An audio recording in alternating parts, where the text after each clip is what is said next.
Hello friends, welcome to my channel and thanks for watching this video. So we have ended with one more week as far as the Wall Street is concerned, and you can see a flat to negative trend as far as the Friday's close is concerned, but overall it's a very healthy and strong market, although churning is happening with a very rapid pace where, if you're looking at the broad market, you will see lots of correction, but on the top line there are stocks which are making headlines day after day after day, and companies are growing bigger, and now they have become so humongous that they are bigger than multiple countries or a group of countries. So there is a complete dilemma within the market, but overall the market looks quite healthy, and I do have, I would say, observation for the past 2 or 3 weeks in between the dollar index and the equity market, where there is a dichotomy because both cannot move higher, but it is happening. But anyways, one or another thing will go wrong, and it looks like the equity market is winning the race as of now. So let's see and analyze what is happening and what has happened in the last 1 week. So let's start with our first chart, which is the price chart of Dow Jones, and it's been consolidating. Now it looks like more of a consolidation. It's not a correction because it is happening well within a range. So this is what one can consider as far as the upper end of the range is concerned, where we can clearly see the resistance, and this is the lower end of the range. So now you can clearly see consolidation which is currently happening as far as the price chart of Dow Jones is concerned, where we have our immediate support at 38,340 and next week's support at 37,999, and obviously stop loss at 37,619. If Dow Jones falls below 37,619, then you can go for a downside, not right now. Similarly, we have our immediate target at 39,900 and big target or resistance at 40,108, or we can say 40,110. And when Dow Jones surpasses this level, you can say that it is in an upside, or a fresh upside will start thereafter. So this is in between a range, and consolidation is going on as far as Dow Jones is concerned. So that is what is currently visible. So this is not weakness, and this is the particular index which is taking its time out.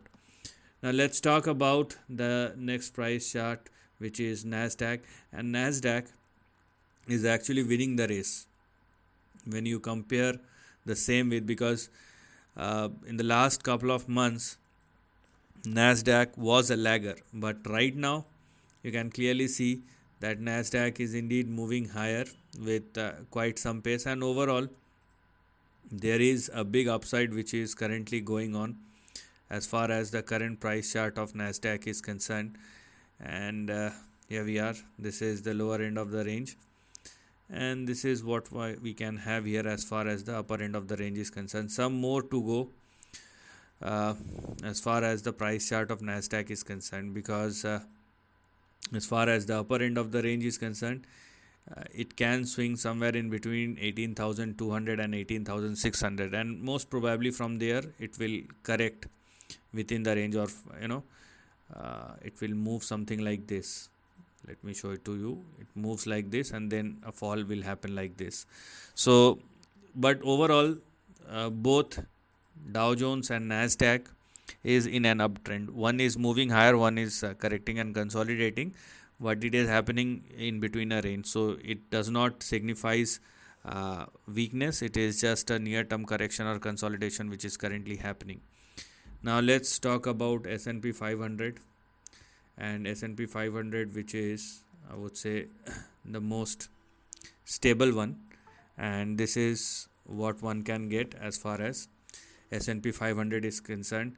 It is mimicking more like NASDAQ rather than Dow Jones, and it's been moving higher.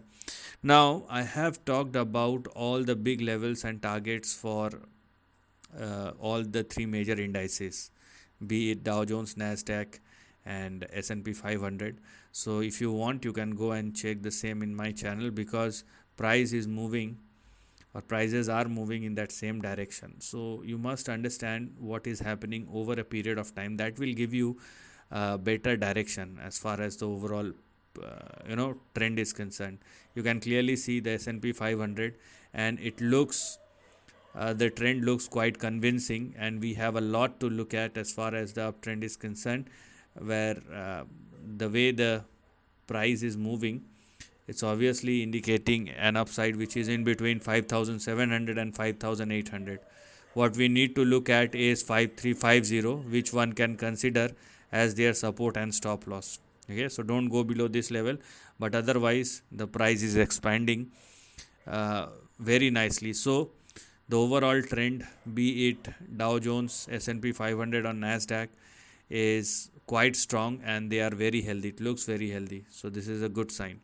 Now let's talk about the dichotomy factor, which is the price chart of dollar index, and this is one such index which is, I would say, also moving higher or also showing strength, and that is the dichotomy over here. You can clearly see the price movement. It is closed above 105, which signifies strength, but because it's been trading in between a range, so there is no point going beyond the range unless currency itself or dollar index itself surpasses the resistance zone and close above that. Right now, here we are. This is the lower end of the range, and you can clearly see the upper end of the range as well. So if it is a consolidation, then it may hit 106.5 and 106.54, and from there it will again started correcting lower and retest 104.03 and 103.88. So this is a correction or consolidation, no one knows, but the way the price is moving is something like this: an upside, then a downside, an upside, and hopefully a downside once again if it does not surpasses 106.54. So a range bound formation is happening, and only if dollar index surpasses 106.54, then you can go for an upside. So this may be a reason why the market is moving higher, and even if it is correcting, it more looks like a consolidation and not a correction, because dollar index probably find its range or its zone in the near term, and in between which the dollar index is moving. So it gives a clear leverage to the equity market, although it can swing higher by 0.5%. So dollar index may retest 106.5.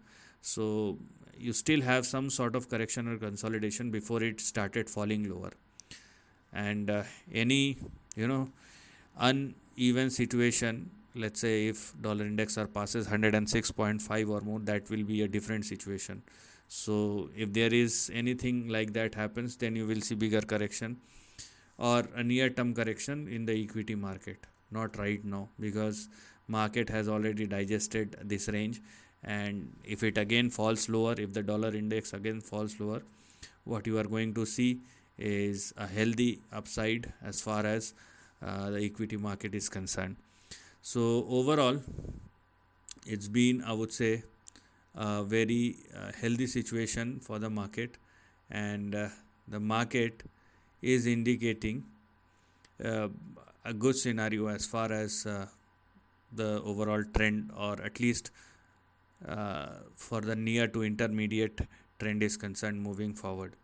So this is what we are going to look at as far as all the price chart, and I mean, here we are. The stock market is in its longest stretch without a 2% sell-off since the financial crisis. Now, I mean, this statement itself is a very big thing, because you must try to find out the reasons behind it. Okay, before 2008 and after 2008, one big thing that has happened from 2008 onwards is this continuous money printing, and that actually saved the stock market for any big crisis. And even if it happens, all the central banks act, uh, you know, both act simultaneously, or everybody acts simultaneously. That's another reason. So you must try to, find out the reasons and the factors why uh, the overall stock market is performing the way it is.